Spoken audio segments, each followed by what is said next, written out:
Racing isn't easy, but experiencing it is. iRacing puts you in the driver's seat with the industry's leading sim racing game. Drive on laser scan replicas of the greatest racing circuits from around the world. Go head-to-head against other drivers chosen by skill-based matchmaking to ensure competitive racing at every level.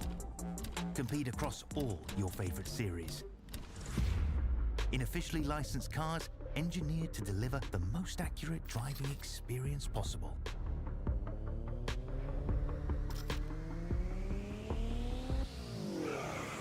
Join a race or host your own with players from across the globe. Race against the computer or in a league with friends. Feel the thrill behind the wheel. Visit iRacing.com.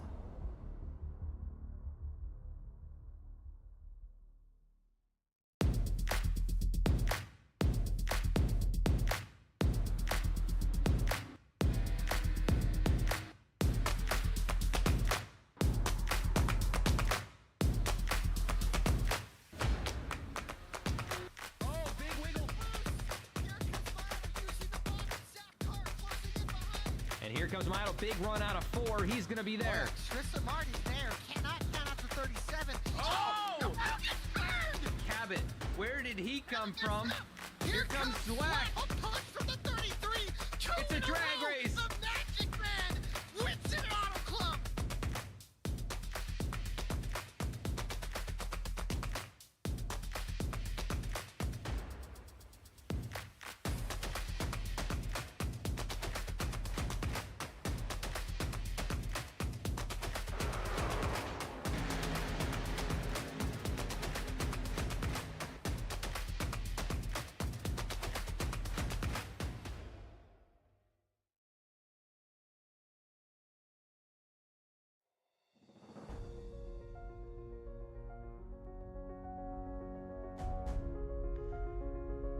Welcome everybody to the last great Coliseum, as it is known, deep in the heart of Bristol, Tennessee.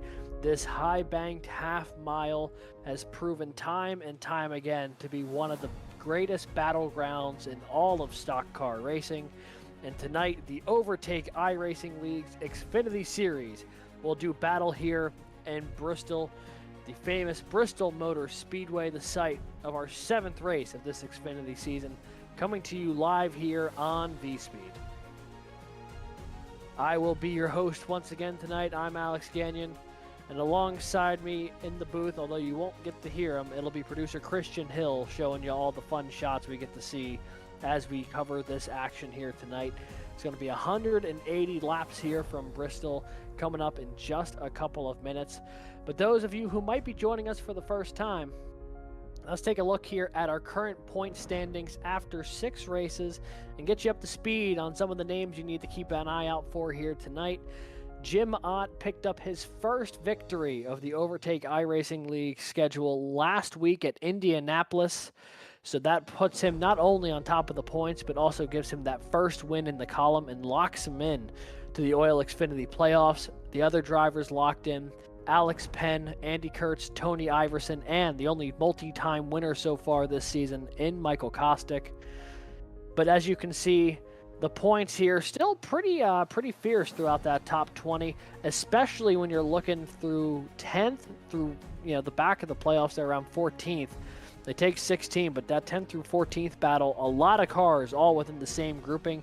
Brett Bieber and Lucas Lyons tied for 7th as they run as well. So certainly a lot to be gained or lost here tonight. One of the drivers I'm keeping an eye on there is currently in 9th in the points. That's Matt McMeekin at 209. He has had a strong resurgence here in the past couple weeks. He started off with 2 brutal finishes, but has finished top 10 in all the last 4 races, top 5 in 3 of them. So the 41 machine certainly looking to make some noise again here tonight.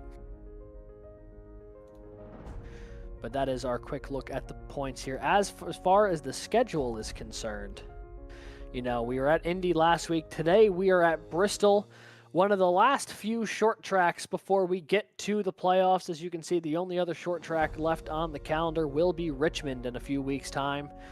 But after this, it'll be Nashville Superspeedway. This is the highest lap count of any race on the Overtake iRacing League's Xfinity Series schedule this season at 180 laps. But with this only being a half-mile track, it's only going to come out to around 90 miles with the one stage break here scheduled for lap 60. As for Bristol Motor Speedway, we've been talking about it so far tonight. We know it's going to be a tricky place, but what does this actually entail?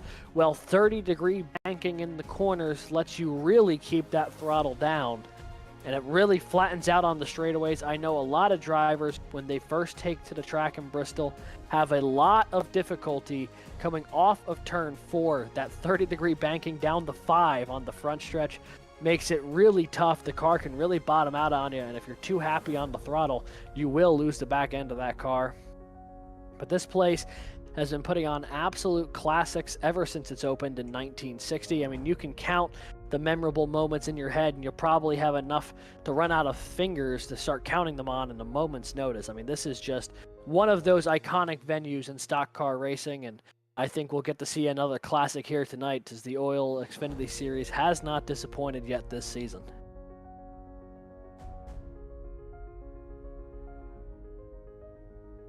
We'll be getting to the grid in just a moment here whenever I receive word that qualifying is wrapped up, which they should be finishing up in just a couple of moments here. For those who may have missed it last week, first of all, go back after this race and watch that race at Indianapolis from a week ago. But if you didn't get a chance to see it, Jim Ott was able to hold on for the victory over a charging Tony Iverson late in that race. Ott had already finished second place 3 times in the opening 5 races of the season. So, you know, to finally get the monkey off his back, as he said, with that win in Indy was huge for him to extend that points lead. And, I mean, every race that we've had so far this season, from Atlanta all the way to Indy last week, stellar stuff, good battling throughout the field, a lot of action up front. Can't imagine Bristol's going to be any different, and maybe we'll see some tempers flare here tonight. You know, this is a track that is known for being physical, and these drivers have had some opportunities on these bigger tracks to make contact with each other, but none quite so like the opportunity in front of them here tonight. Not necessarily a place to settle a score, but, you know, if it happens, I don't think anyone's going to think too much of it. With that being said, Producer Christian, do we have the grid here for tonight's race at Bristol? Alrighty, about 45 seconds away here from bringing you the opening grid at Bristol. Hope everyone's doing well out there tonight. Should be a fun one here. Looking forward to getting going in just a moment. Feels like a good opportunity while we've got a second to take a look at the race analysis here today, just to kind of get a gauge on what we're expecting out there. This race, 180 laps, 90 miles with 4 sets of tires. That pit road speed, a brutal 30 miles an hour. So not that we're expecting a ton of green flag pit stops out there today, but if it does happen, getting down from well over 110 miles an hour down to 30 with all that traffic bottling up could prove to be rather difficult. We will have one stage here tonight at lap 60. And should we need overtime, an unlimited amount of green-white checkered attempts. We've only really needed one so far this season. Hopefully we won't need it again here tonight.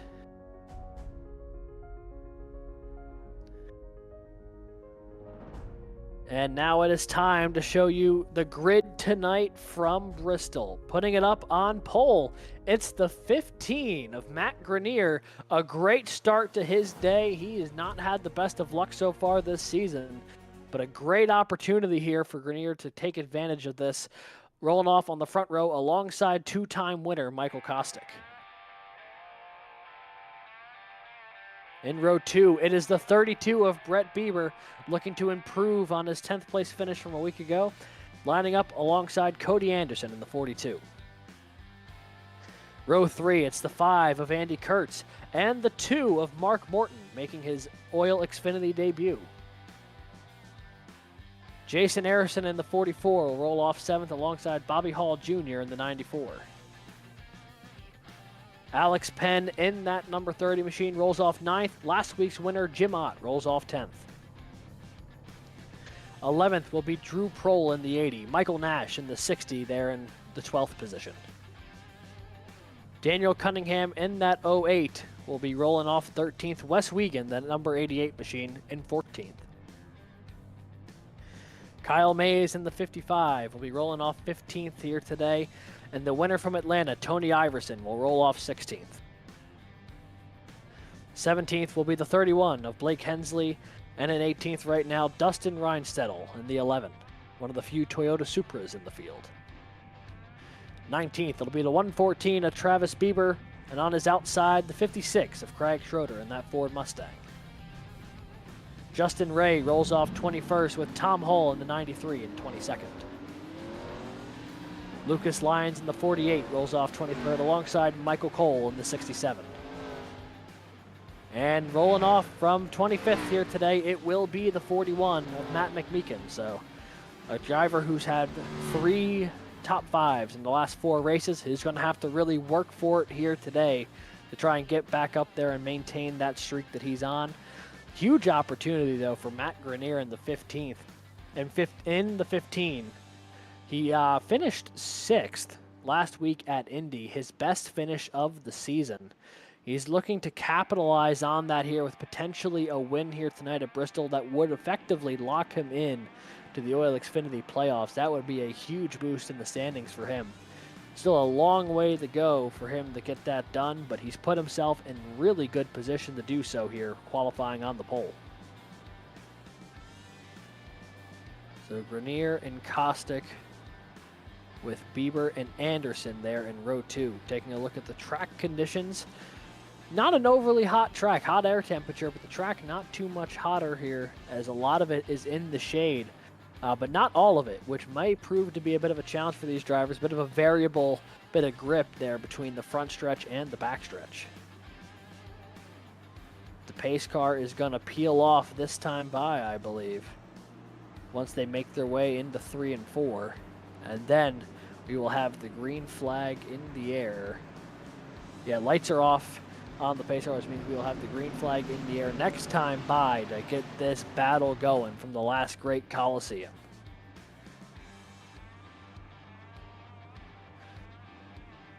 One more thing to keep an eye on there, that 2 of Mark Morton making his debut here tonight. Curious to see how he fares. He runs pretty well in qualifying, puts it up there in 6th. And that number 2 Exalta machine going to look to try and take a few more positions if he can on this early going. We'll see how everyone else races. I'm not sure how familiar they may be with his racecraft, with this being his first race in the league. But the pace car has peeled off. The green flag is in the air from Bristol, and away we go with Matt Grenier leading the field into turn 1.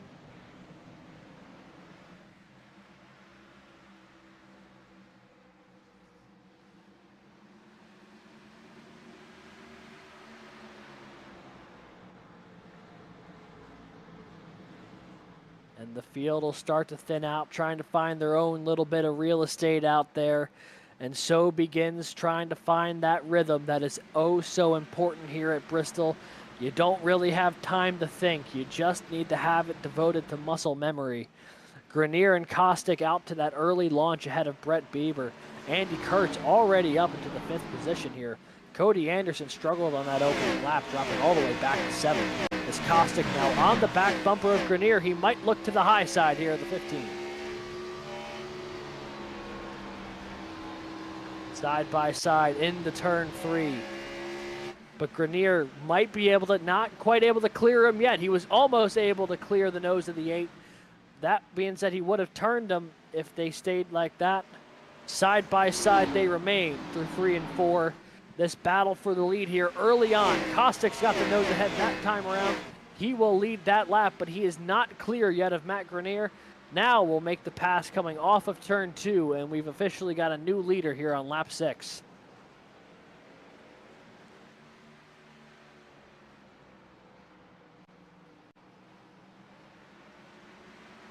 Michael Kostick out in front right now. He's got control of this race over Matt Grenier.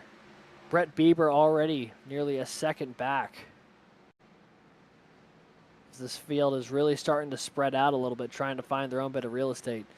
Good battle going on with the 94 right now in 8th place. That is Bobby Hall Jr. He's trying to get around Cody Anderson. Anderson struggled on that opening lap. Looks like he's been able to stabilize in 7th, but he's got a whole lot of that green number 94 on his back bumper right now, trying to make the pass. All looks to try and go high. So does Anderson. Looking down low there was Morton in the 2. Unable to clear him that time, but everyone trying to run a different line here, trying to find where their car is going to work best. And in a race that's 180 laps, you absolutely have the time to try and experiment, trying to figure out where your car works best. Will your car be able to handle down low? Will it maintain the most speed up high? A lot of questions that you can answer early on here, and the more questions you answer in the early going of this race, the less you have to leave up to chance in the later stages.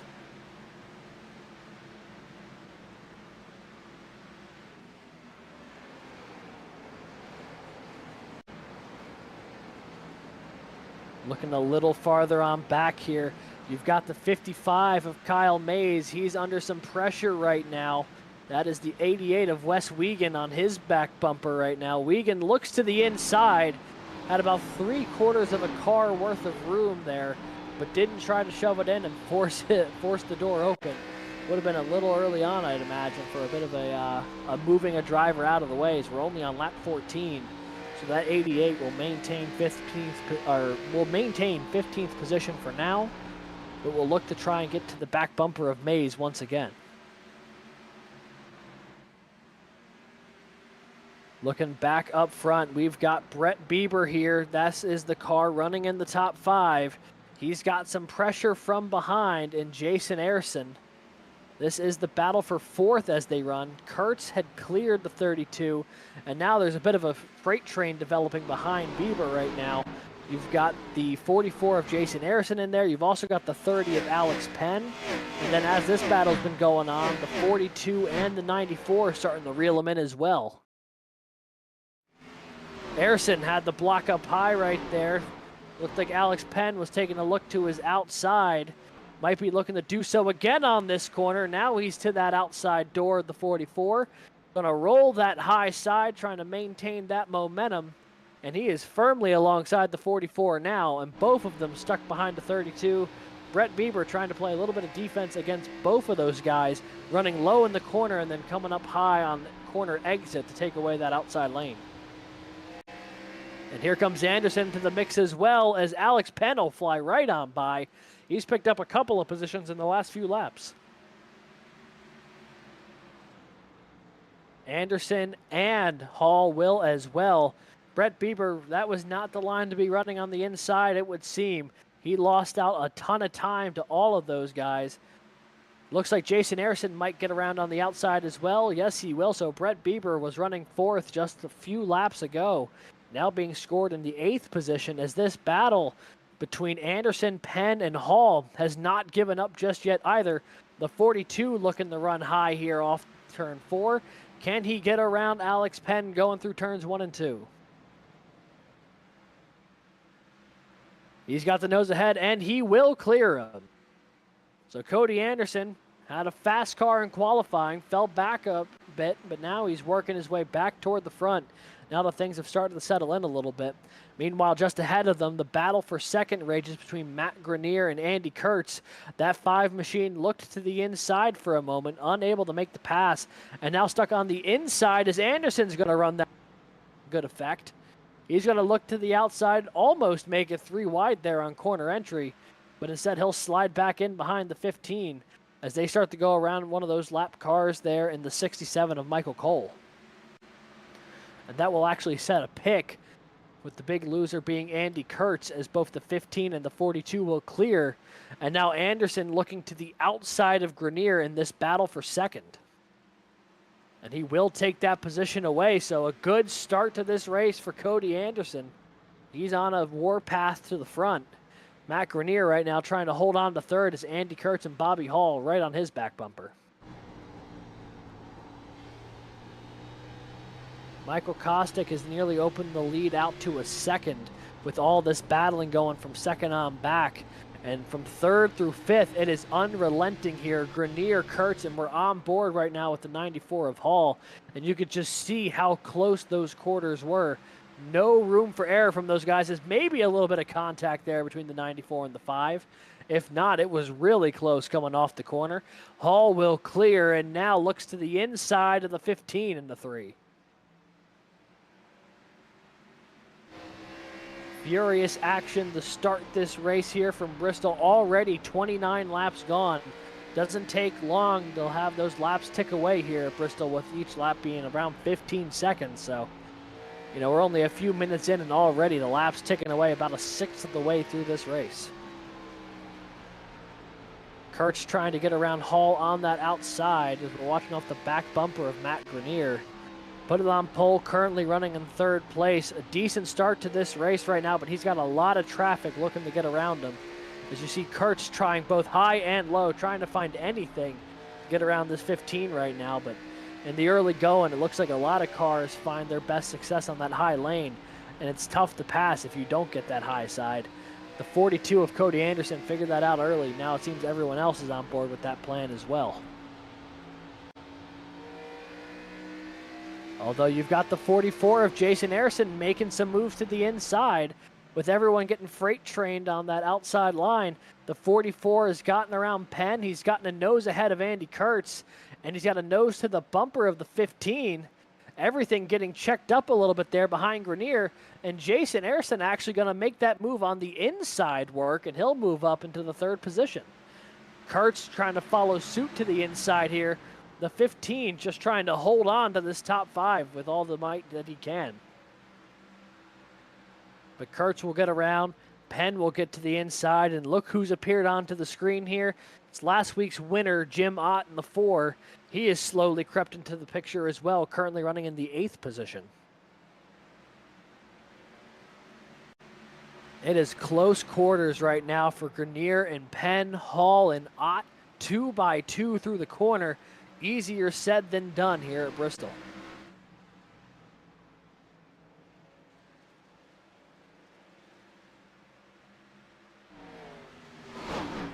Oh, an aggressive move there from Penn. Sliding up to take the top side, nearly chopped the nose of the 15 off. That'll let Jim Ott move to the inside, try and take away that position. Ott will clear the 15, and now Bobby Hall in the 94 looks to do the same. Meanwhile, the 93 of Thomas Hall there trying to stay to the inside. Might pose a bit of a challenge for some of these guys trying to get on by, but he gets out of the way.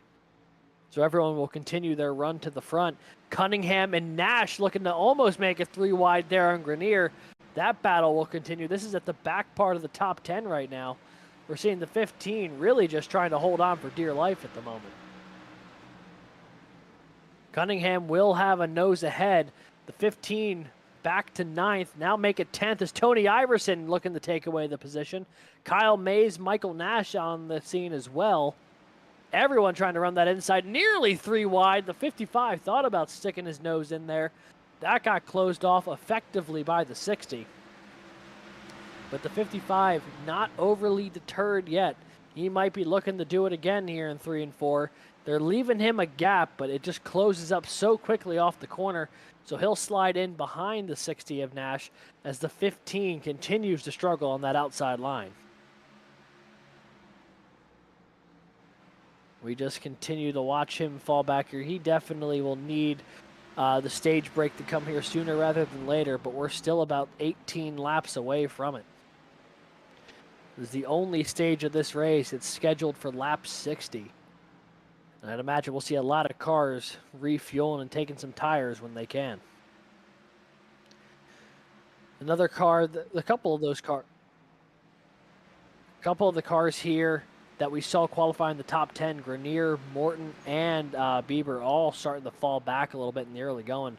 One of the cars making his way to the front, though, is that number 4 of Jim Ott. He is battling in here now, looking to try and get inside the top 5. He's to the inside of Alex Penn in the 30. He'll take away that position, and he'll move into 5th place here on lap 45. We saw him start getting into this battle as Grenier was falling back, and over the past couple laps, the 4 has gotten around the 94, the 30, and the 08. So Jim Ott in a comfortable drive toward the front right now. He's made his way all the way up 5th position, which I'd imagine is a spot he'll be happy to be in at the stage break as they run. He's got some work to do to get up to the front 4, but everything's going to get bunched up here in about 15 laps. Looking up front, though, Cody Anderson has caught the leader. The 42 has gotten to the back bumper of the 8 and Michael Kostick. And with lap traffic ahead, this could be an opportunity for the 42 to jump out front. Anderson's best finish this season has been a 6th place finish at Mid-Ohio. His best finish on an oval is 12th. So this is a huge run right now for the 42. He's trying to find his way on by. Maybe look to the inside there, but the 93 of Hall was a good deterrent from making that move. He's running about a half a lane lower than the 8, just getting a little bit of fresh air on that nose, trying to see if he can get that car to turn down under Michael Kostick. Hasn't been able to do so just yet, but he is applying a lot of pressure to the 8 right now. As we are on board here with the 42, we can take a lap or two and see what he's seeing there. And you can just see how drastically different this track is in the banking versus those 5 degree of banking straightaways. Those corners being nearly 30 degrees, I mean, it feels like you just go up there and start driving on the side of a wall with that sort of elevation.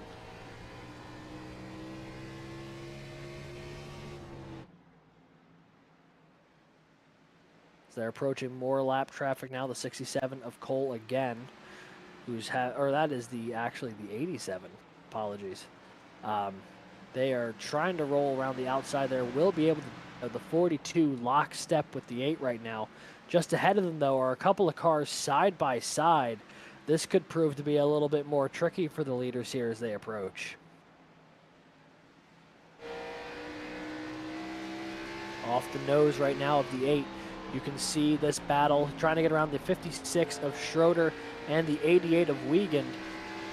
Going to roll that outside there on Schroeder. Not much the 56 can do in that position except try and hold on as the 88 right now holding up both of these lead cars.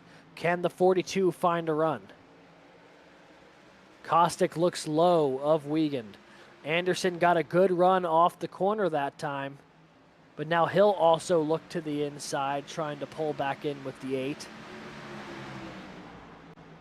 That's one of the toughest challenges at Bristol if you're the leader, is the lap cars come up on you so quickly with how small this track is that you're almost constantly battling other cars on track, no matter if you're 20th, 10th, or the leader.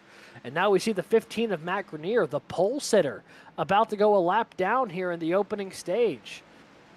The handling has gone away from that car. The 15 now a lap down.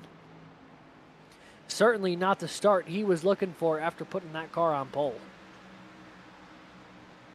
3 laps to go here in the opening stage, and they're about to close in on the 2 of Morton as well, who qualified 6th.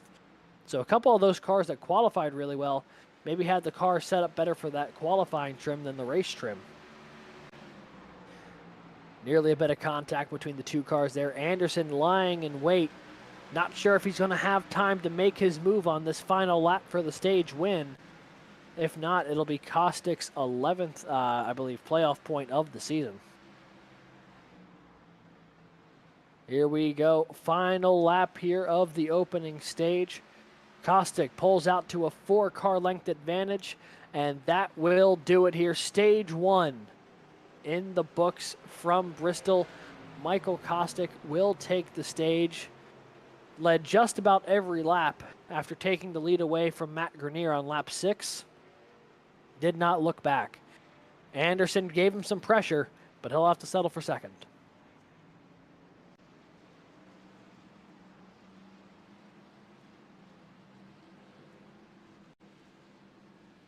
I'd imagine we'll have a lot of takers for pit road here after the opening third of this race is gone.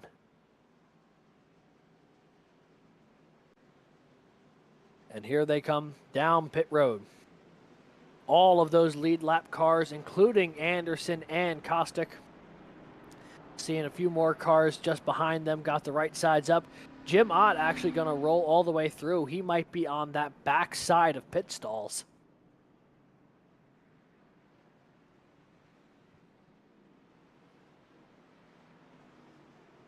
Yes, I do believe the 4 is back on that far side. So is the 48 of Lucas Lyons. So one of the unique elements here of Bristol Motor Speedway, the dual pit lanes, about half of them on one side of the track, the other half on the backstretch, just through the nature of this the fact that this is a very small course. So some cars have to go the long way around there, as we see there with the 48 and the 41.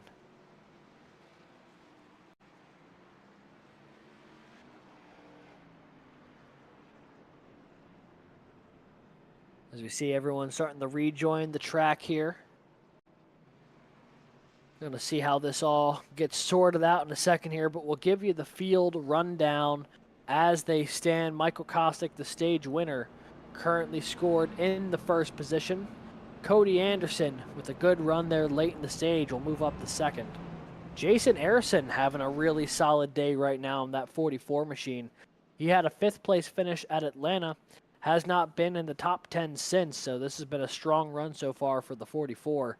Tony Iverson and Andy Kurtz, both winners already this season, 4th and 5th. I'm also keeping an eye on the 48 there of Lucas Lyons, who started way back in this field, but is making a solid push toward the front. 48 putting together a pretty decent run right now in that Cofield Xfinity machine.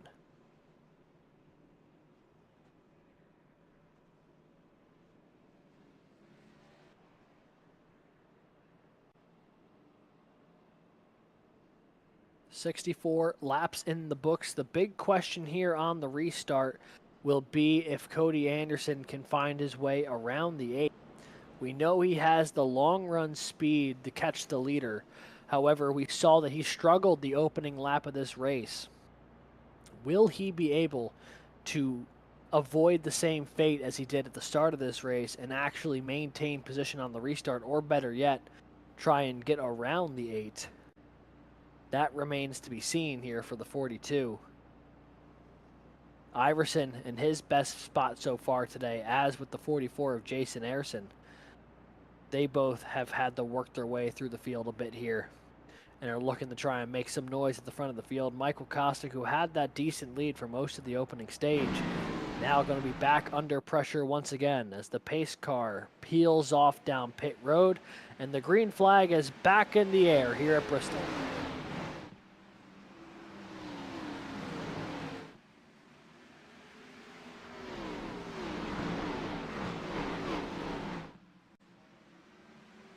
Coming out of turn 4, a lot of 2-wide action deep in the field there, but Michael Kostick able to get some distance from the rest of those cars out in front. Tony Iverson takes away 2nd place from Cody Anderson. 4th right now is Jason Arison, and then it's 2x2 for most of the top 10 on behind.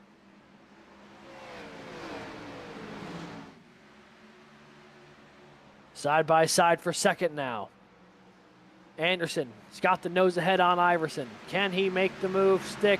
A little bit of a wall contact there for the 42, but he's able to maintain that momentum, and he'll clear the 24 for now. Pulls into within a car length of the 8. Now back to the high side goes the 42. He's side by side with Kostick and will just blow by him there on the front stretch. New leader here at Bristol. It is the 42 of Cody Anderson, who over the past couple laps, that machine has come alive.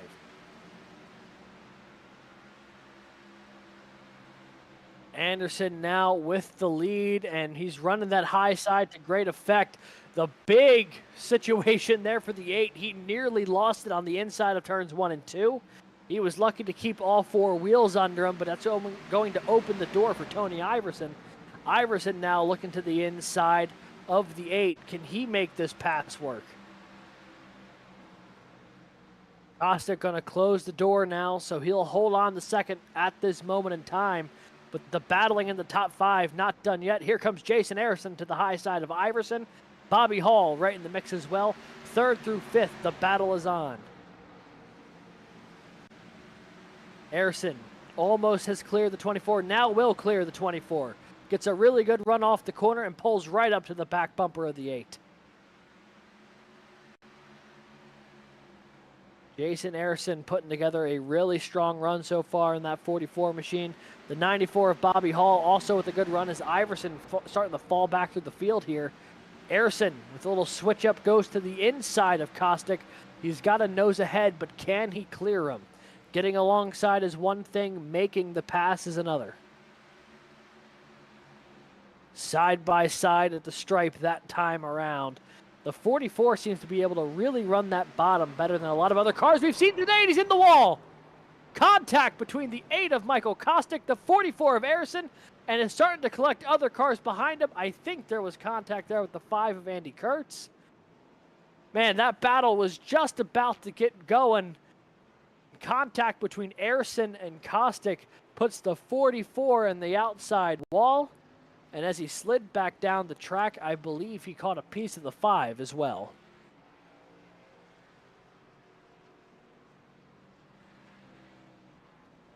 We're going to be pulling that replay here in just a second.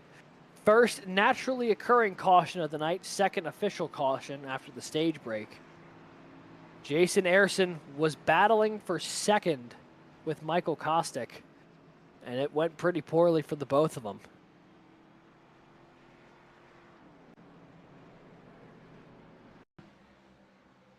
Taking a look at the replay here. It all starts when the 44 gets a good run off the corner, looks to the inside of Kostick. Arison in that white and green 44 to the inside, Kostick on that black number 8 on the outside. And I believe it'll be their next time on around on that backstretch, because this battle persisted for about another lap.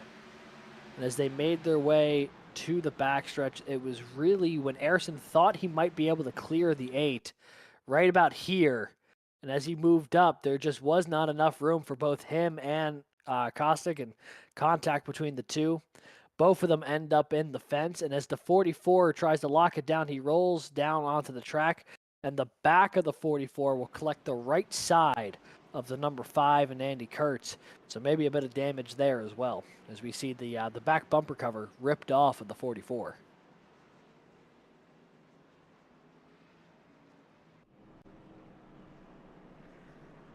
So we'll see a couple of cars make their way down pit road, but most folks came down at the stage break, so not too many cars needing any kind of service now, except for maybe some damage repair. But a really tough break for the 44. He's been having his best run in weeks so far, and now we'll have to see if that car can continue to handle the way it was. That thing was wicked fast to start the race. Not sure if he'll be able to maintain that pace, though, with the damage he now has.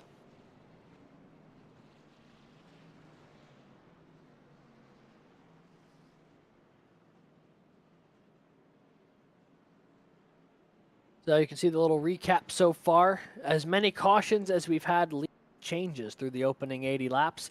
3 different leaders, 2 cautions, 1 naturally occurring just a moment ago, the other the stage break about 20 laps ago.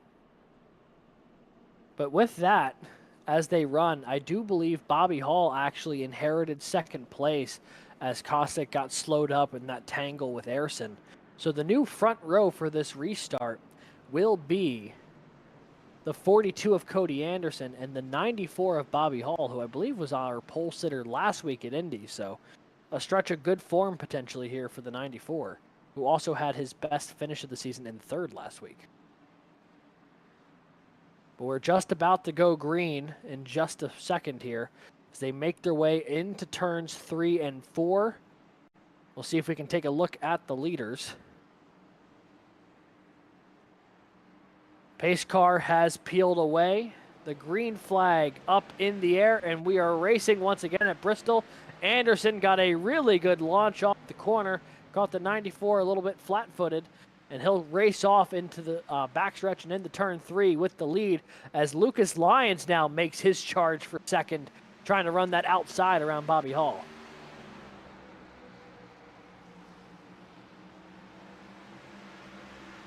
Anderson running way up to that outside wall. Lyons will follow him around Hall. So now the 48 in the second place here. And right now, those two cars look like they are connected by some sort of invisible string. Wherever the 42 goes, the 48's gone with them. Now maybe taking a look to the inside as Lyons. Running about a lane lower this time around, trying to see if he can find any way around the 42. None to be found just yet, as Bobby Hall will slowly close back in on Lyons as well. Hall will be looking to take away that second place again, although right now he is running where he finished last week in that third position.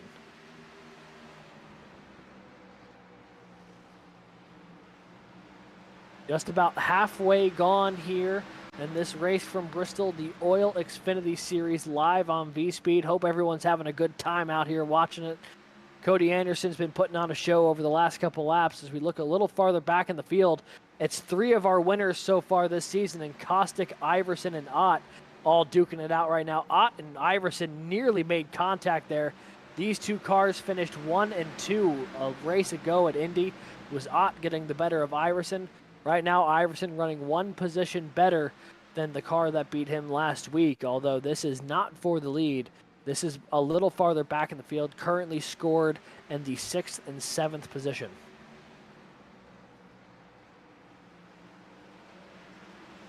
Iverson really liking that low lane here, Bristol, as the caution's out once again.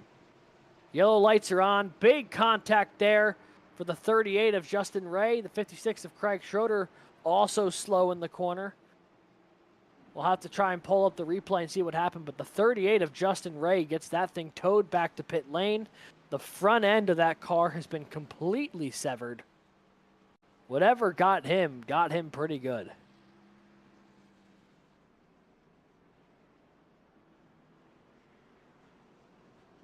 Justin Ray, his race may be coming to an end here. He's been running a pretty good string of momentum, back-to-back top 10 finishes, but he is pretty beat up at the moment. And we'll take a look at that replay after the pit cycle here. We'll take a look here at the action on pit lane.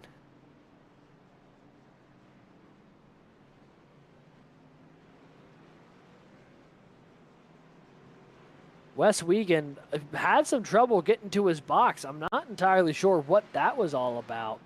But it certainly seemed like he stopped about a box short before he made his way down on pit road. So, bit of a slow stop there for Wiegand, as it looks like the 8 of Michael Kostick going to take some time to try and get some repairs done on that machine. So here's the replay of what happened to the 38 of Justin Ray just a moment ago. You see him on that high side in the number 38 running side by side with Kyle Mays. Just clipped the wall off the corner, and as he came back down, got the nose of Kyle Mays there in the 55, and then heavy contact with Craig Schroeder. Lost the front end of that car. Couple cars end up in the wall. Oh, it's Ayrson. Ayrson can't catch a break.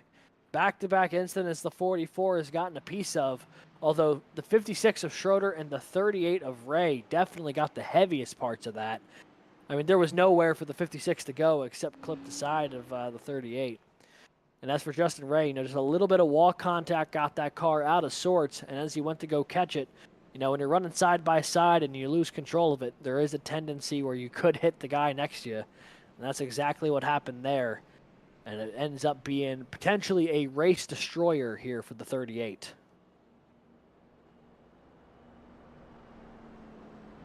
But we are over halfway gone here from Bristol. 93 laps complete of this 180-lap race.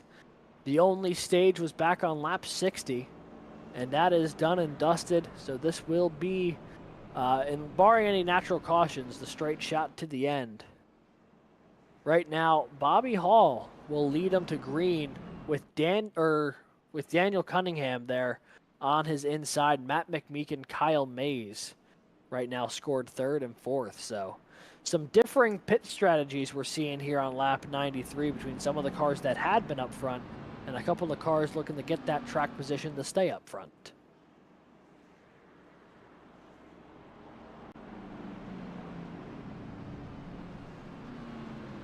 Lights off on the pace car, half a lap from going green once again.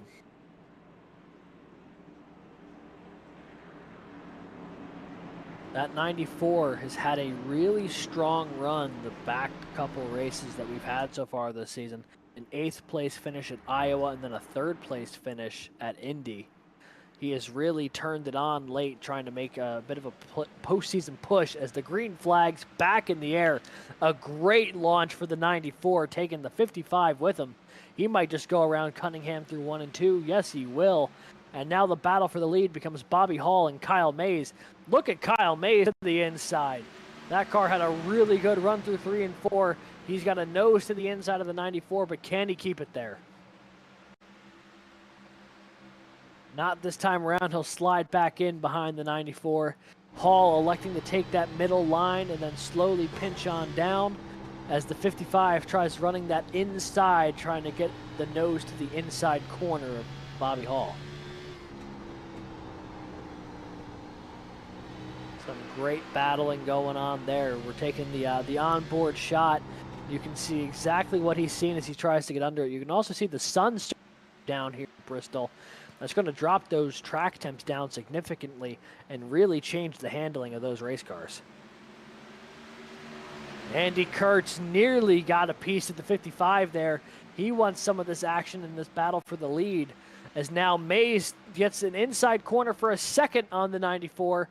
Will he be able to maintain it? Maybe not, as Kurtz had to check up big time. Did not wipe out the 55. Now some contact on the front stretch. Andy Kurtz has places the B, and he's not afraid to let Kyle Mays know about it. He's going to look to the inside of the 55 here. Side by side, this battle for second. Almost a bit of contact off the corner, but it cannot be helped here at a track as tight as Bristol. The 55 able to hold on to second place as they run. But Kurtz once again looks to that inside. He is insistent on trying to get that pass to work on the inside here. And this battling has actually forced them closer to the 94, all this nose-to-tail battling. Now Kurtz, though, with that good run off the corner, he will be side by side with Kyle Mays. Can he get that corner extension that he's looking for? Almost lost it coming off the corner. He'll have to back out just a hair. It's Kyle Mays trying to hold on to second place right now while also attacking the leader in Hall. Not working too well for him right now on the offensive side, but defensively, he is holding on to second place for all it's worth right now as Andy Kurtz continues to pester that low side, trying to find anything he can do down there to make it work and take away second place. And now it's Mays' turn to look to the inside of Hall. Not to be, though. They will continue the run 1, 2, 3 here on lap 105. All three of those cars, though, you could throw a blanket over them right now.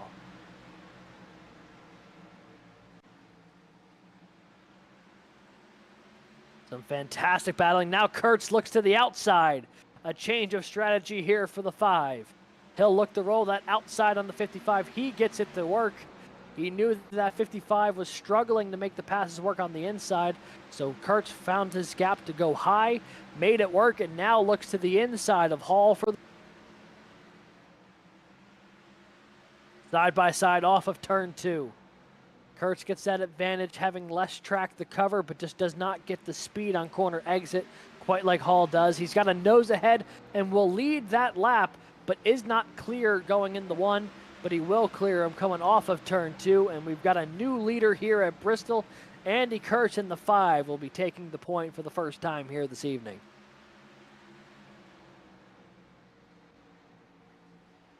And meanwhile, I'm looking just behind them. Matt McMeekin has caught this group as well. Matt McMeekin in the 41. He started today in 25th. He is up to the 4th position here, and he's looking for his 4th top 5 of the season if he can hold on to that spot. He's having a really good run as Mays gets way down to the apron. Sliding back up the track is the 55. Incredible that he didn't make contact with anybody. Penn will go on by. Here comes Anderson looking to the inside as well. They'll look to take away that position. That's the battle for 5th.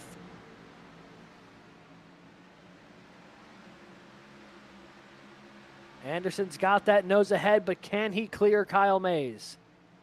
Diving to the inside here once again. Unable to do so, but he will continue to look for that spot. And as he has not cleared the 55 yet, he's also side by side with the 30. Now he'll clear a maze. Oh, contact between the two. Now it's starting to stack up. The 42 and the 4 are around. He'll collect Tony Iverson as well. And the caution is out. That battling was starting to get dicey, and just when it reached a fever pitch, it sent multiple cars spinning off of turn 2, including a couple of cars who I would say were some of the favorites to win here tonight with that pace that they were showing. Cody Anderson, Jim Ott, Tony Iverson, a lot of big names involved in that wreck.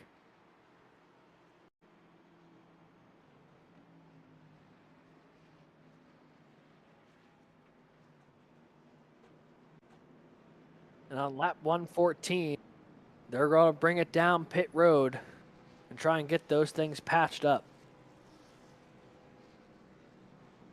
They'll still have some time when this caution is over to try and make up that track position, but starting to get into the deeper part of this race here, nearly 2/3 of the way gone here in a couple laps. A lot of other cars coming down pit road, especially some of those ones who may have stayed out on lap 93. The 42 down in the way. His damage doesn't appear to be too bad. As you see this is the replay here. Contact that's collected the 4. So we'll start here. He's battling with Alex Penn, and Penn actually gets tagged by the 42. He actually, though, is able to save it. And it's the 42 that gets contact and then collects the 4 and the 24. A great save from Alex Penn. And it's definitely a tough situation for Ott, Iverson, and Anderson. Ott actually getting knocked in the pit road. I'm wondering how iRacing will take care of that. They're usually not too fond of cars spinning in the pit road, whether that it was a intentional choice or not.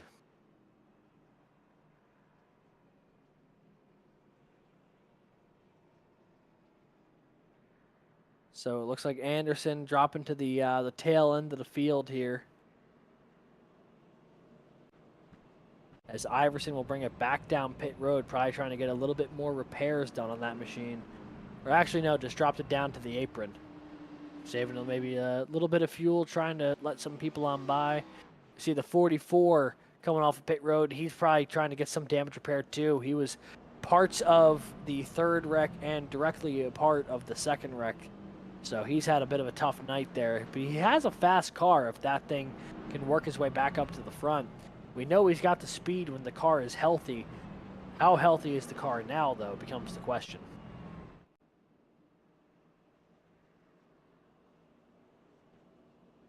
Looking at this top group right now, Mark Morton and Matt McMeekin right now, currently your front row.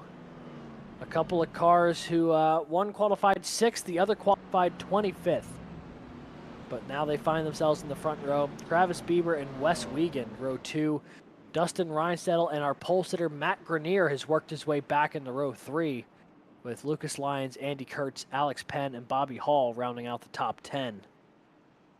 So, a lot of our leaders from just a moment ago stuck now in the back half of the top 10. And a couple of cars up front who we have not had the privilege of seeing run up front yet.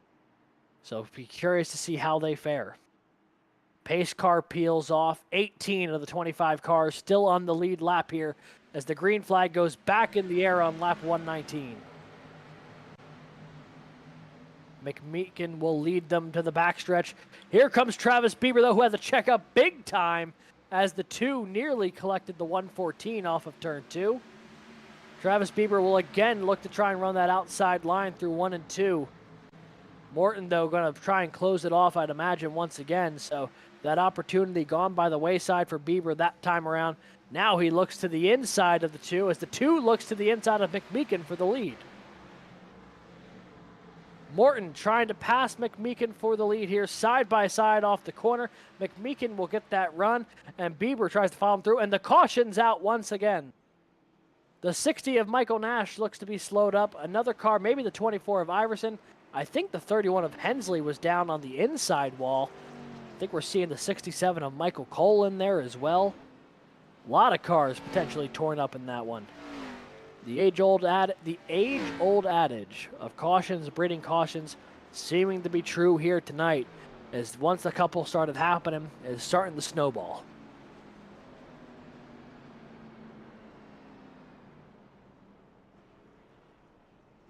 I see Michael trying to dive down to the inside here. Maybe to bring it down pit road. It looks like the 31 of Hensley also down pit road.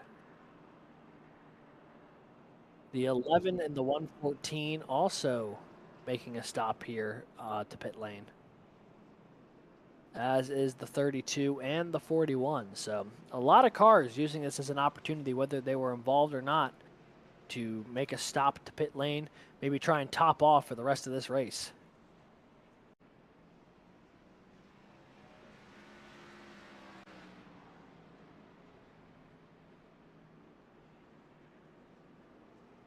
So Andy Kurtz has re-inherited the lead here. Wes Wiegand, Matt Grenier, Alex Penn, right now your top 4. Andy Kurtz, we've seen him lead laps today. We've seen Matt Grenier lead laps today, although he fell way back in that opening stage and has had to rally back. So it'll be interesting to see if he can stay up there now that he's made his way back to the front. But let's take a look at the replay. Let's see what happened to Michael Nash and company just go. You see the 60 there, just ahead of Hensley, just behind Kostick. Things getting a little tight in front of him, 2, almost 3 wide, and then contact between the 60 and the 31. Michael Nash goes for a ride off of contact with the nose of Hensley. The back of the 60 collecting Brett Bieber in there as well. And then Michael Cole clips the 60 in there as well, as everyone's trying to get around. That's the tough part about wrecks here at Bristol. You know, one car gets sideways and you're basically out of track space all of a sudden. Makes it really tough to avoid, especially at high speeds on that high banking.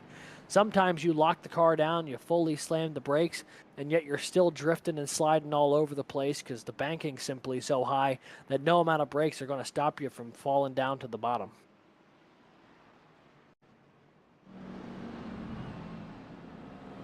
Next time by, it'll be 55 laps to go here from Bristol. Getting into the deep stages of this race, already a lot of cars either out of this race or a number of laps down with damage. It's been a tough night for several of those guys. Justin Ray, Drew Prohl, just to name a few. Now Craig Schroeder in there as well. Potentially a couple additions there with Michael Nash and Blake Hensley as we see the 31 roll back on track. So a couple of cars, 1 lap down, including Jim Ott and Tony Iverson, who were involved in a wreck a couple laps ago.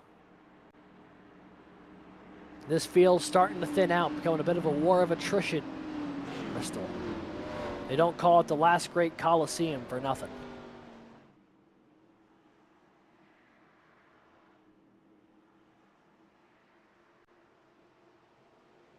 Also, if the green flag back in the air. We are racing once again at Bristol. I was going to say, everyone watching at home, if you've got a driver of the day pick, feel free to drop it in chat. We're going to try and highlight someone at the end of this race on who you think's had the best drive here tonight.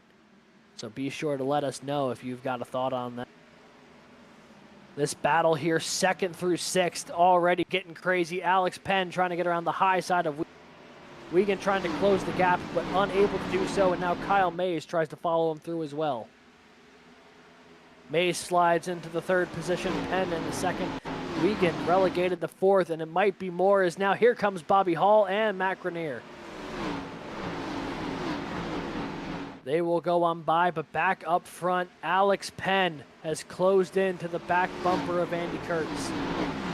Both of these drivers have a win this season. Kurtz won at Gateway, Penn won the next week at Mid-Ohio. Both of them are locked into the OiL Xfinity playoffs, but are battling for those extra points right now. I mean, looking a little farther on back, look at this, just 2 by 2 by 2 all throughout the field. Wiegand dropping like a rock right now. Anderson's on by. Lyons is on by. Now Cunningham looks to the outside. McMeekin and Reinsettel will look to do the same. The 88 just not having a good time out there right now. Big slide there for the 11. He throttle coming out of the corner.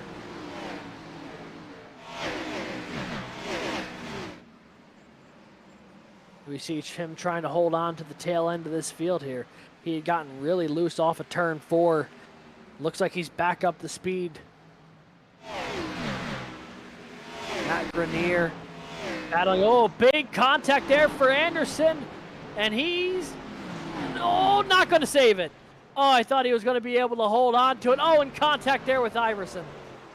The 42 of Cody Anderson around and out into the turn 2 wall, bringing out the caution for, I believe, the 6th time here tonight. I thought he was going to save it through the corner, and then at the last second, that car snapped to his outside, and one of the fastest cars here tonight has now found himself in the outside wall with heavy, heavy damage, and that may as well end his night. Here's the replay of what happened. He was battling with the 48 Alliance. The two make a little bit of contact. And right here, it looks like the 42 had it. He loses the back end, and as he goes to catch it, looks like he has it, loses it again, and into that outside wall. And as he drifts down the track, not enough time for the 24 of Tony Iverson to get out of the way, which will also collect a little bit of the 93 and the 60. Tony Iverson's been in the wrong place at the wrong time a couple times here tonight, but heavy, heavy damage for the 42 might end his evening.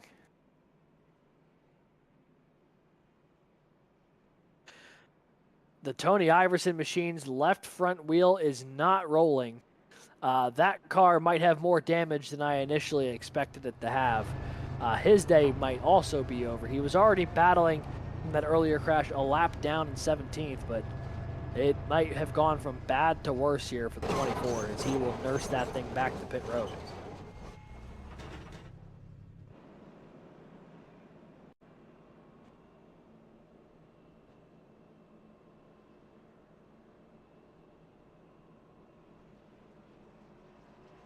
So up front, it'll be Andy Kurtz and Alex Penn. Andy Kurtz has led about 20-some laps here tonight, a decent bit of which under yellow. Alex Penn has not led a lap here tonight, but he's had a pretty fast car, and it looked like he was gaining on the 5 just before that caution. Be interested to see if he can make it work. The leader has had a great restart on a great advantage on restarts all night long. They've gotten out to some really early jumps and them control the race from the point. So at this point, it might be a matter of just trying to stay with the leader through 1 and 2, so you don't have to try and chase him down on the backstretch. Kyle Mays and Mark Morton will be row 2. Michael Kostick, Lucas Lyons in that 3rd row, with Cunningham and McMeekin, Hensley and Reinstedel, your top 10 as they run. 16 cars on the lead lap. That caution will bring the 4 of Jim Ott back on the lead lap. He's got 4 podium finishes this season. Could he find his way back to the front here in the closing laps of this race? We know he's got the skill to do it. It's just a matter of the car is in good enough shape. About to be 40 laps to go here from Bristol live on Vspeed. Andy Kurtz and Alex Penn ready to get us racing once they make their way out of turn 2. It'll be the short jaunt down the backstretch to get us going. Both of these drivers looking for their 2nd victory of the season. Mays looking for his 1st of the year, and Mark Morton looking to get his 1st win in OiL Xfinity in his debut. Pace car will peel away. Barney's got the green flag in the air, and we are back under green flag conditions here at the Bristol Motor Speedway.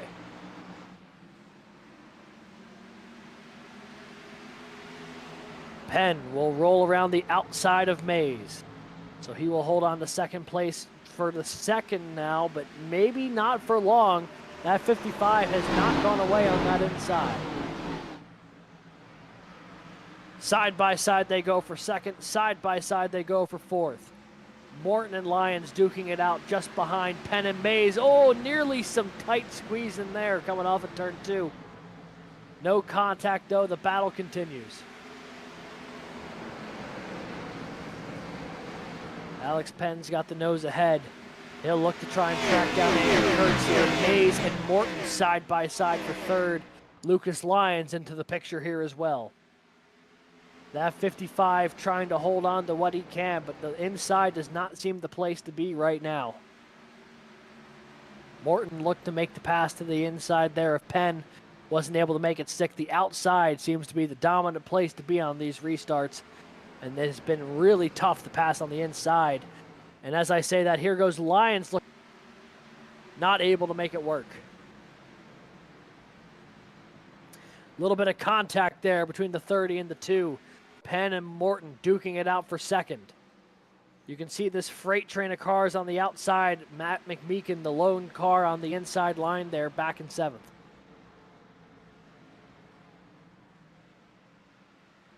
McMeekin to the inside of Hensley and Kostick here. This is in the back part of the top 10, battling for 7th, 8th, and 9th. The intensity really ratcheting up here. Drivers know they don't have a ton of time to make moves left. They might seem like a lot of laps, but they go so quickly that it's really not that much time. Andy Kurtz has opened up his lead by about more like 5 car lengths now over Alex Penn. And then Alex Penn has got the absolute rest of the top 10 in his tire tracks right now, starting with Mark Morton. Lyons close up to the back bumper of Morton. Morton spins the 2 into the inside wall. And the caution is out here. Morton, in his debut, was running in the top 3 and got loose off of turn 2 and will put it into the inside wall. Heavy damage there for the number 2 machine. Don't know if he got any help getting that car turned around. Let's take a look at the replay.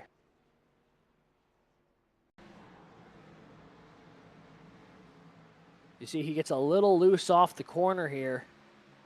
Maybe a light bit of contact from Lucas Lyons. It's really tough to tell from that angle, but I think that 2 car might have been out of luck either way. It's a tough break for Morton. He had been running so well tonight. And as that car goes around, now I don't know actually, maybe Lyons didn't touch him. Maybe that car went around all on its own. If so, it was the most minuscule bits of contact, but not much he would have been able to do there with the 2 already around. Take a look at it one more time.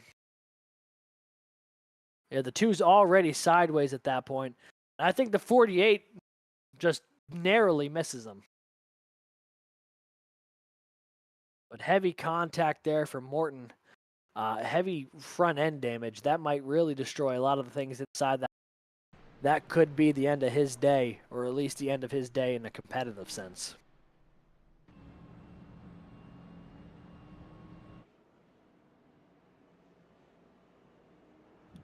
The first half of this race was a lot of green flag action, and then the back half of this race here, we've seen a lot of cars going around. The handling starting to change a lot on these cars. And it's led to a lot of cautions on these restarts. Things getting a little intense out there. Drivers starting to make moves that they wouldn't have made back on lap 15 here, that they are now on lap 150, and starting to result in some calamity for a lot of these drivers. As you can see on the timing table, that field's starting to thin out more and more. Only 15 cars on the lead lap, and the first car not on the lead lap is Morton, who's already 3 laps down. So not only is there only 15 cars on the lead lap, I have a feeling that's how it's going to stay for the rest of the evening at best.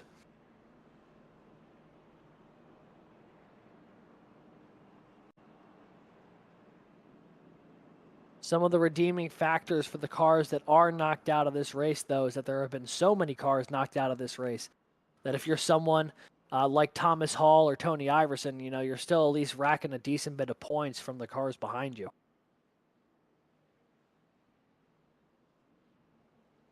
As they are getting lined up to go green once again, it's going to be a pretty short sprint to the end.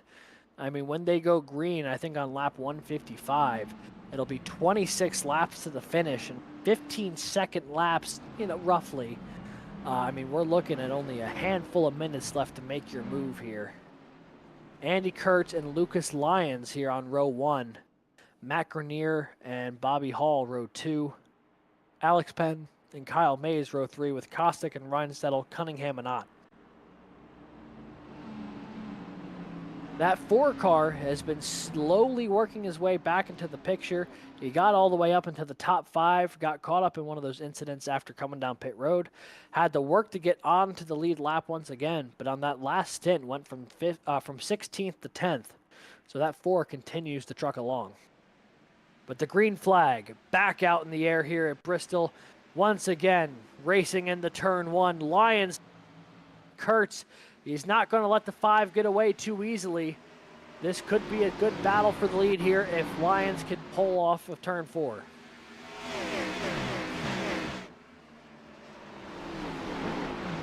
And I believe the caution might already be out again as the 32 was sliding there off the corner. Well, that didn't take very long.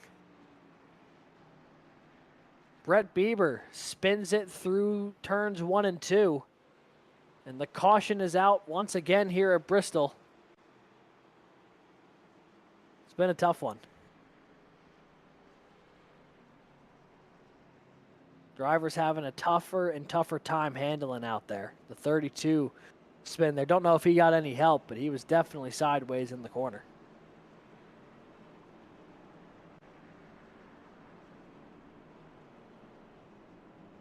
Let's take a look at the replay here to see if we can find what happened to Brett Bieber.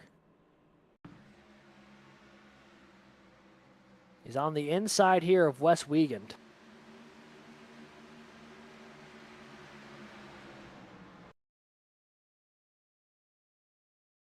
And that car just loops on him. No contact there. The 32 just goes sideways through the corner. And, you know, well, it was mostly out of the racing line, but iRacing's caution sensor there decided to flag that one. And the yellow back out here at Bristol Motor Speedway. Although compared to some of the incidents we've seen tonight, that one is what I would classify as rather tame. 32 didn't even make contact with any bit of wall, so his car is still in relatively good shape, all things considered. You know, might have a bit of flat spotting on the tires, but that's about it.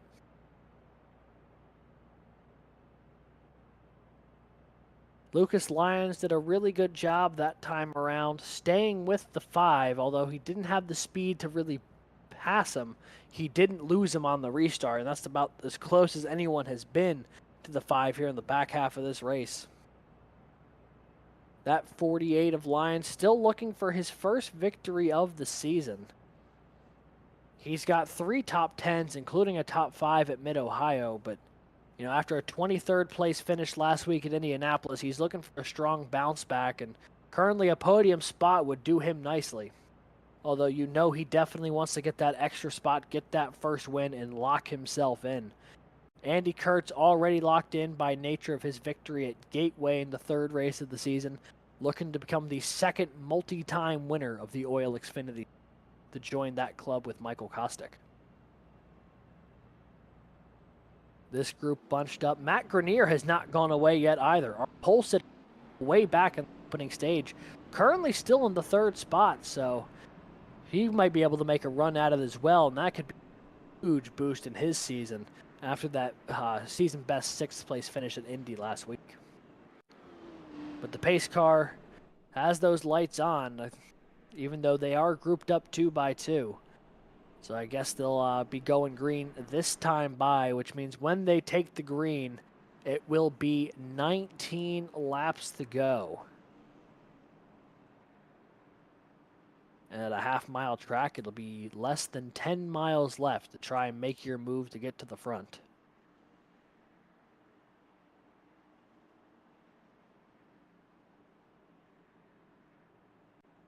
Got Kurtz on that outside lane where he's been so effective all night long. Looking to get one more really quality restart there as the 5, the 48, going to try and hold on to his back bumper if he can.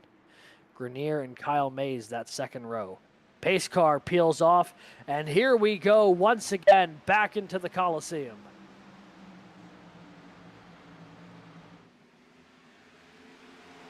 Roaring down the backstretch into turn 3. Kyle Mays looks to make that pass for 2nd place to 55 on the inside here. He's got a nose ahead of Lyons. Can he keep it there on the inside? We know that inside's had some trouble passing so far here tonight. But the 48 gets really checked up out of turn 4. He'll lose second, third, and maybe fourth as Matt Grenier now to his inside.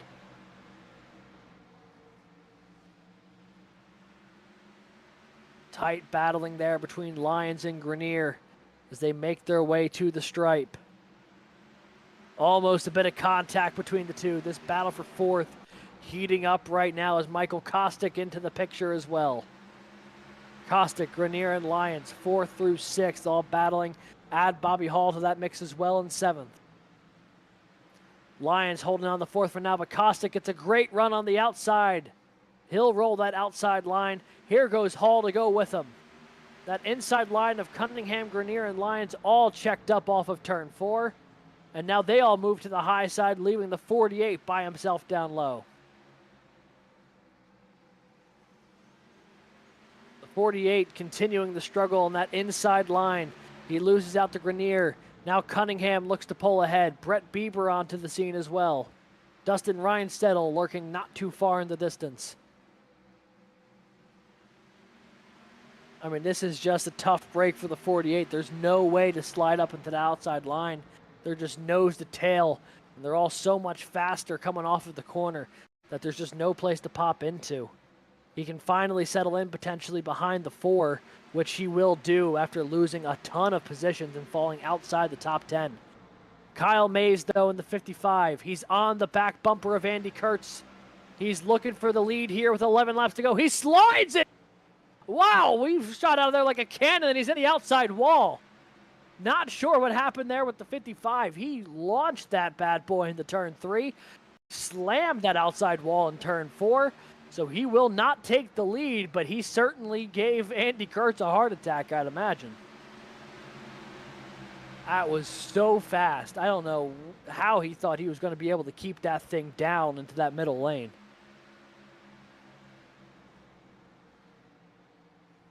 He'll lose out here to Hall, and he'll fall back even further. Grenier and Cunningham onto the scene as well. 7 laps to go here from Bristol in just a moment. Andy Kurtz is in the wall. The 5 is in the wall. The leader was in the wall. Kostick gets on by. Alex Penn has inherited the lead. We got to see if we can pull a replay of that, producer Christian. We got to see what happened to Andy Kurtz. The 5 machine has fallen back. Alex Penn, out of nowhere, has taken the lead. 6 laps to go here from Bristol. Andy Kurtz had led most of the back half of this race, and now has to pull it down, potentially the pit road. Something has happened to the 5. Here's the replay. Maybe a bit of contact between him and the 30. Oh, man. This was the replay, folks. As they lunged in, yeah, both cars going for the same bit of real estate. The 5 lost out. Only a couple laps to go here from Bristol. Alex Penn in the lead. 4 to go here. But he's got the 8 of Kostick on his back bumper. The 8 already has one final lap pass for the victory. He got it in Iowa 2 weeks ago on Jim Ott. Can he do some more late race heroics? Alex Penn, less than a car length lead. Kostick dives to the inside. He might take the lead away. Yes, he will. 2 laps to go. Does Alex Penn have anything left in the tank? He'll look to the middle lane. Kostick up high, but he will fall back 2, maybe 3 car lengths. Nothing there for the 30, and he will continue the fall back, watching Kostick drive away.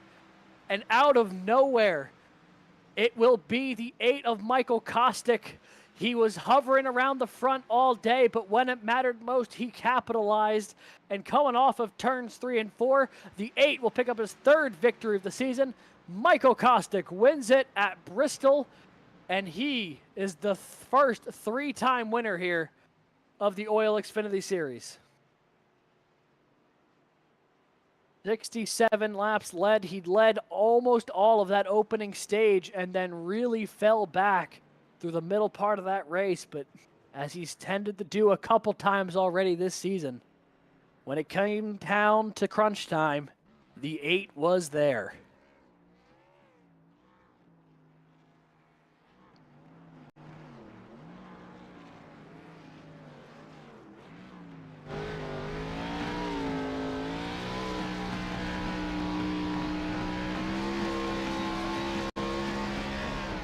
He will burn it down and bring it back down the front stretch, continuing to celebrate this victory. Led a lot of laps here tonight, most of them up at the start of this race. But when it mattered most, he was able to get the job done. Alex Penn will have to settle for second.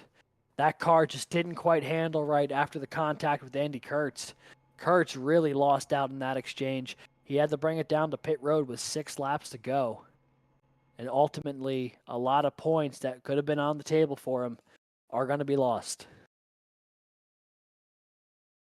We're going to take a quick commercial break, but when we come back, it'll be time for post-race interviews with our podium finishers.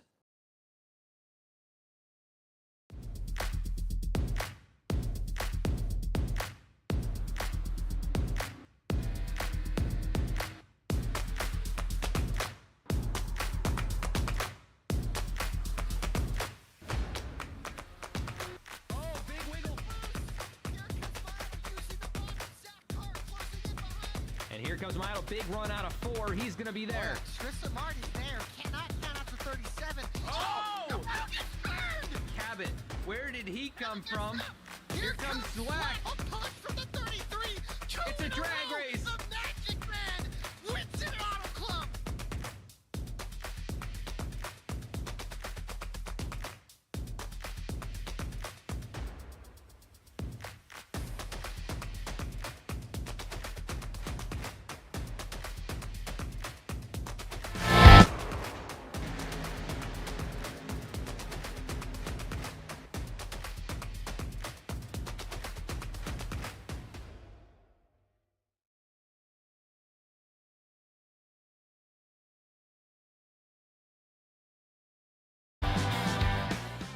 Welcome back, folks. It's time for our post-race interviews with our podium finishers, starting with the race winner here tonight. He picks up his 3rd victory of the season, once again in pretty dramatic late race. Back in victory lane, the 8 of Michael Kostick. Michael, congrats on the victory. Yeah, thanks. It was definitely an eventful one. Eventful is definitely, I would say, a bit of an understatement. A lot happened in that race. A lot happened for you in that race. I mean, I had almost stage, had a bit of contact there, I think with the 44, fell back for a while, and then late in this race, you just appeared at the front of the field. Talk us through your night and how you fought your way back to the front. Yeah, after I got in the wall there, I just stayed out. I didn't think I had that much damage, but I started overheating, so luckily the caution came out there when it did, and yeah, just kind of trying to work tire strategy in and work my way up through the field and kind of pick and choose when I took the high side so I didn't burn the tires up too much. But yeah, it was tough to pass once everyone started trailing up high, so you kind of had to pick and choose where you would go down low and try to gain momentum to get around them. But yeah, I mean it's tough to pass there. Yeah, that really seemed to be on full display. I mean, especially later in the race, once everyone started running. When you had only a couple laps to go, and you were, I believe, 3rd watching that battle unfold between the 5 and the 30, what was going through your mind when you saw contact? Um, oh, when I seen the contact, it was kind of Code Brown because I was committed to the high side and Andy was kind of sideways. So yeah, I was trying to slow it down without spinning and get down low and keep up momentum so I didn't lose too much time. Luckily, I was able to kind of slant it down, and Andy's a great driver, so he's able to save it. Sucks he was in that position to begin with, but I guess it happens sometimes.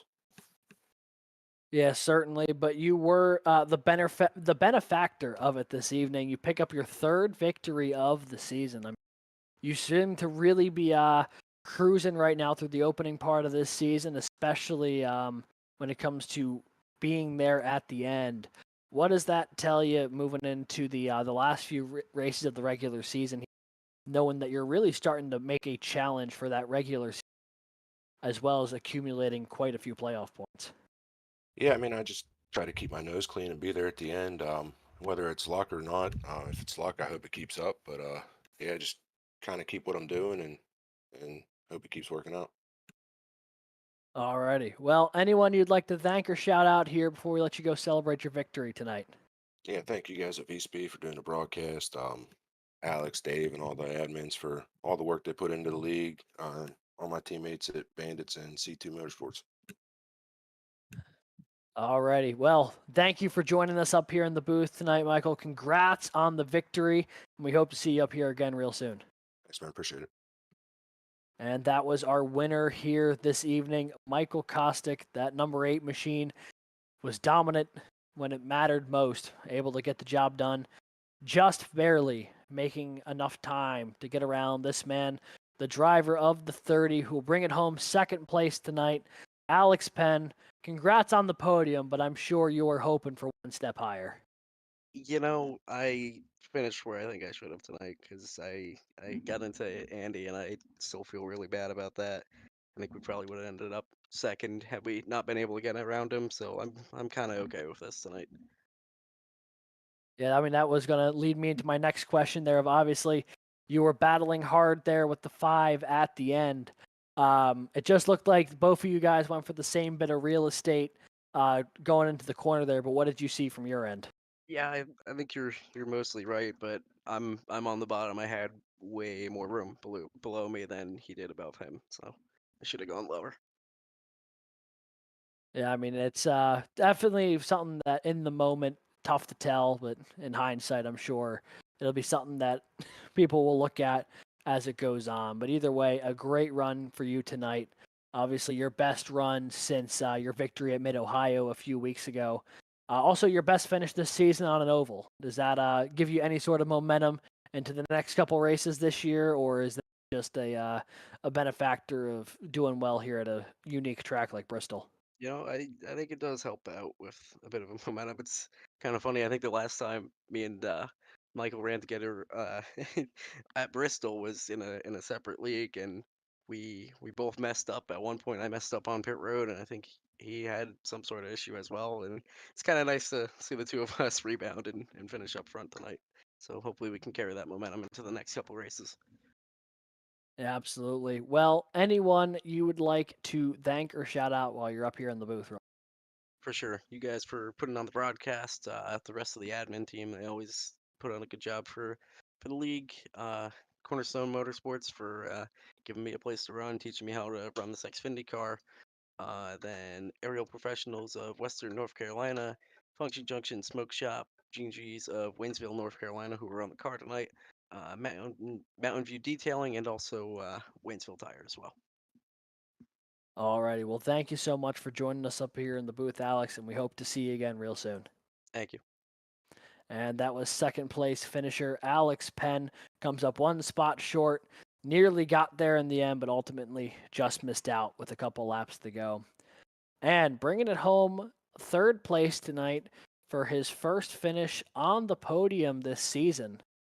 It is the 08 of Daniel Cunningham. Congrats on the third place finish. You moved up quite a bit, rolled off 13th, and had to make your way through the field, I'd imagine, more than once. Yeah, had to a couple times. Short run speed has always been a problem for me here. I love Bristol. It's one of my favorite tracks on iRacing, but for whatever reason, short run speed, I just don't have it. I don't have the qualifying speed, and I think the first restart of the race, I ended up losing 2 or 3 spots, and every time I'd work my way back up, have another restart, have to lose a few more and gain them back. So but yeah, I mean, overall, good night. It's kind of been a frustrating start to the season. Points have kind of not been my friend. Got caught up in a lot of stuff here so far. So definitely happy to come out of here with a podium and a good points night. Yeah, certainly a great points night for you. And I know you came into tonight hovering right around the provisional cut line of the playoff bracket, but good points night with the third place. Also, I mean, your last few races, you seem like you've really started to find some momentum, something starting to click. With the fourth place at Iowa, now a third place tonight at Bristol. Is there something that you've changed that has led to these results, or is this just the results that you were looking for at the start of the season that are finally starting to come to light here a little deeper on? It's a little bit more the latter. I mean, a lot of the early season stuff was just circumstantial. I think like the first race of the season at Atlanta, I finished dead last because I got net coded after a caution came out and sent head on into the wall. I mean, nothing intentional, no fault or anything, just at wrong place, wrong time. couple other races where I've, been right where the caution is at a certain point in time, and just catch a little bit of right front damage or something that just slows me down the rest of the race. So it's kind of been the story of the season for me in all three of the series, really, especially here, but to an extent also in trucks, just not really catching the good breaks. But eventually you just keep at it and just know what you're doing. It'll come back around sooner or later. Well, it certainly seems like you and that '08 machine are on the upswing right now. Curious to see if you can keep that momentum going over the next couple weeks. While you're here, anyone you'd like to thank or shout out while you're in? Yeah, appreciate you guys, Vspeed, doing the broadcast. You all always do a phenomenal job with it. Appreciate all the admins and work that they put into the series. My teammates over at Bandits and C2 Motorsports. Got a really good group of guys helping each other out, trying to get each other better. And it's cool to have my first podium in the Xfinity series with the Oregon Ducks on the vehicle. So hopefully we can get this thing flying in the right direction. Absolutely. Well, thank you so much for joining us in the booth here tonight, Daniel. First time, and hopefully not the last time this season we get to see you up here. Thanks for dropping by. Yes, sir. Appreciate it. And that was our third place finisher here tonight, Daniel Cunningham in the '08.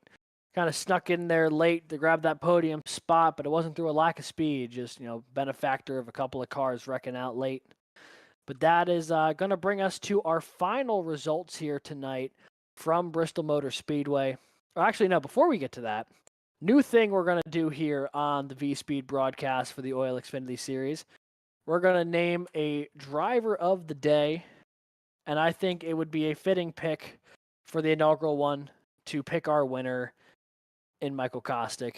Maybe not the most creative choice, but he did lead 67 laps here tonight. He did pick up the victory, and he was able to make a thrilling last-second pass for the win. Got it with 2 laps to go, so feels like a pretty natural pick here for the 8 to become the first official driver of the day here in the OiL Xfinity Series, and looking forward to see who can keep winning that award at the end of each race. Right now, though, our race winner, I believe, a fitting pick to the first race of the season.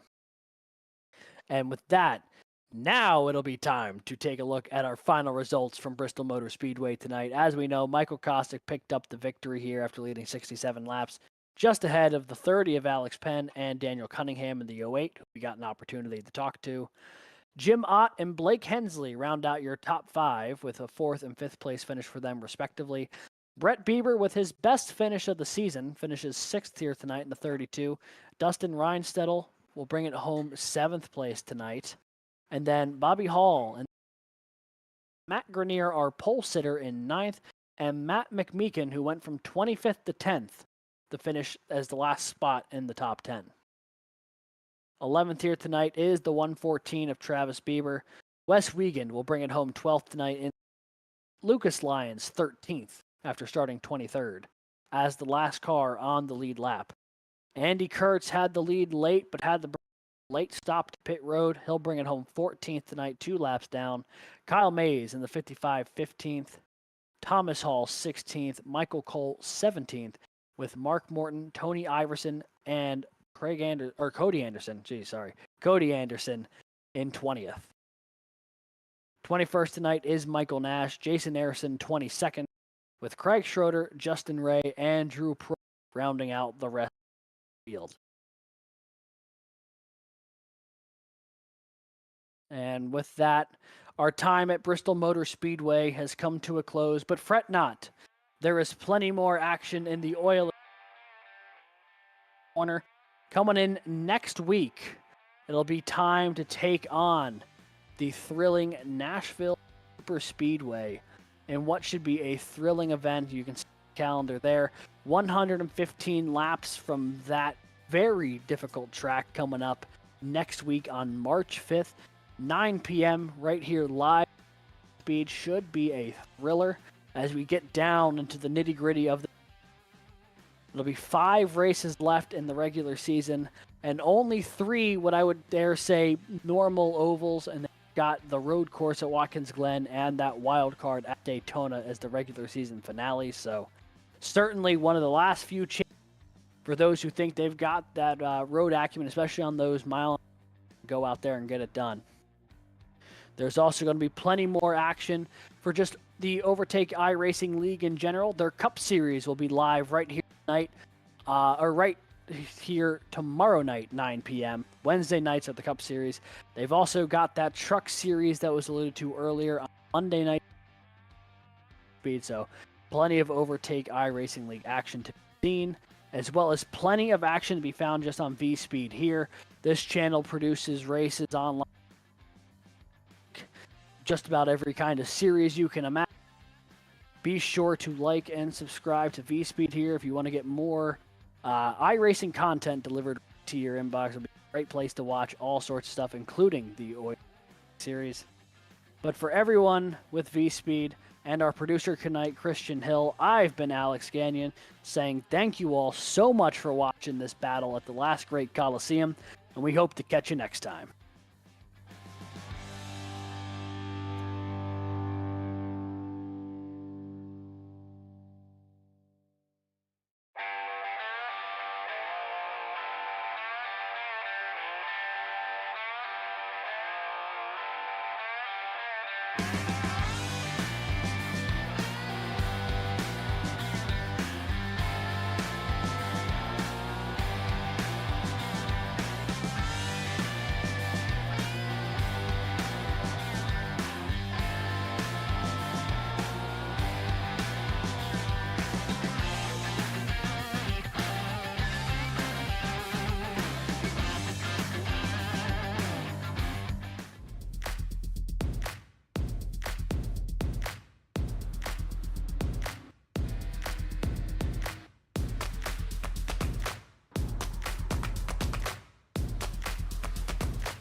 And here comes Milo, big run out of 4. He's going to be there. Tristan Martin's there. Cannot count out to 37. Oh! The wheel gets burned! Cabot, where did he come from? Here comes Zwack. A punch from the 33. It's a drag race. The Magic Man wins it Auto Club.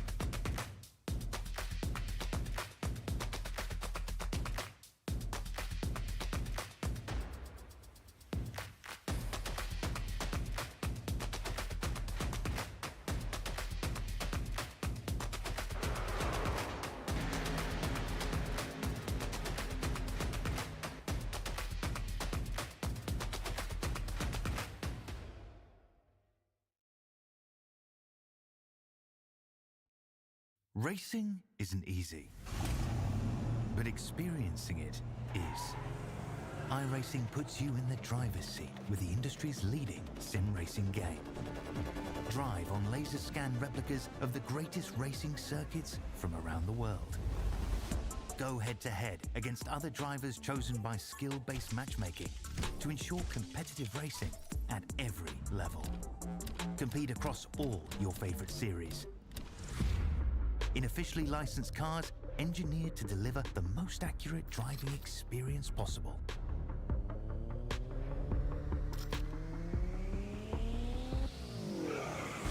Join a race or host your own with players from across the globe. Race against the computer or in a league with friends. Feel the thrill behind the wheel. Visit iRacing.com.